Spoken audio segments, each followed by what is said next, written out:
Today, we are diving deep into Eugene O'Neill's masterpiece, Long Day's Journey into Night. We're going to focus on one single, shattering moment that basically takes the temperature of a family that is already burning up with secrets and pain. And it all leads to one critical question. So this is the big question we're tackling today. How can one son's illness become this powerful diagnostic tool that just rips the lid off the deeper sickness plaguing every single member of the Tyrone family? Let's get into it. All right, so let's set the stage. It's August 1912 at the summer home of the Tyrones, and on the surface, there's this paper-thin peace. But underneath it all, everyone is walking on eggshells, just desperately trying to keep up this illusion that they're a normal, happy family. And wow, this line just says it all, doesn't it? The whole family is trapped in this cycle of denial. Everyone knows about the addiction, the resentment, the illness, but nobody says a word. It's like this crushing silence is the only thing holding their fragile world together. You can just hear the panic in her voice here, can't you? This is Mary, the mother, talking about her son Edmund's awful cough.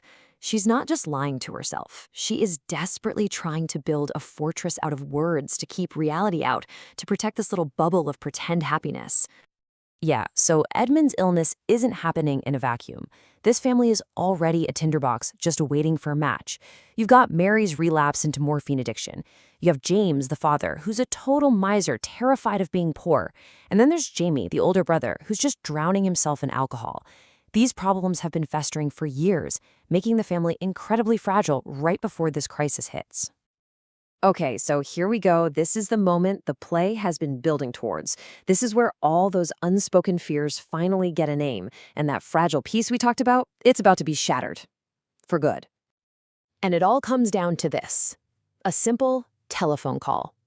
Dr. Hardy's on the other end, and bam, the illusion just shatters into a million pieces. There's no more pretending it's just a summer cold. Reality has come calling. Now, we really have to put ourselves back in 1912 for a second to get the full impact of this. Today, we hear tuberculosis and we think of treatments. Back then, the word was consumption.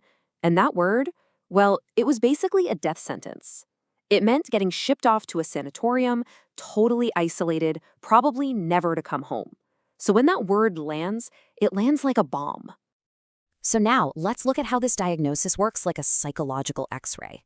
The news forces everyone's masks to just drop, and their reactions tell you everything you need to know about their own personal demons. So what does Mary do? She runs. She escapes. And this quote, wow, it's just heartbreakingly perfect. The fog is her escape, right? It's a perfect stand-in for the morphine. Both are just ways to blur the edges of a reality that's way too sharp, way too painful to look at directly. And then there's James, the father. His reaction is just something else. On the outside, he's trying to keep up the act, it's nothing, just a cold. But what's really going on in his head? It's all about the money. He's not thinking about his son's life. He's thinking about the cost of the sanatorium. That deep-seated fear of poverty completely overrides everything else. Then you have Jamie, the older brother. And he is a whole different story. No denial from him. Nope. He saw this coming a mile away. For him, it's just this bitter, cynical resignation. And he immediately weaponizes it, right? He turns it on his dad, blaming his cheapness for not getting Edmund a better doctor sooner.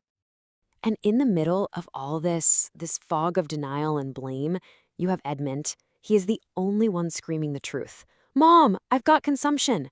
He's literally trying to shake them awake, begging for just one person to face this awful reality with him. Which brings us to a really crucial idea here. The real disease spreading through the Tyrone house isn't tuberculosis. It's denial. That is the psychological sickness that lets all the other poisons just fester and grow. And you can see it laid out so clearly here. On one side, you have the lie, a summer cold. That's all about illusion, clinging to the past, pretending the family is safe.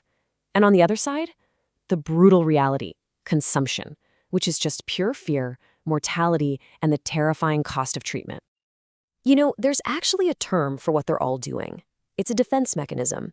But for this family, denial isn't some temporary coping strategy. It's their entire way of life. And it's not helping them cope.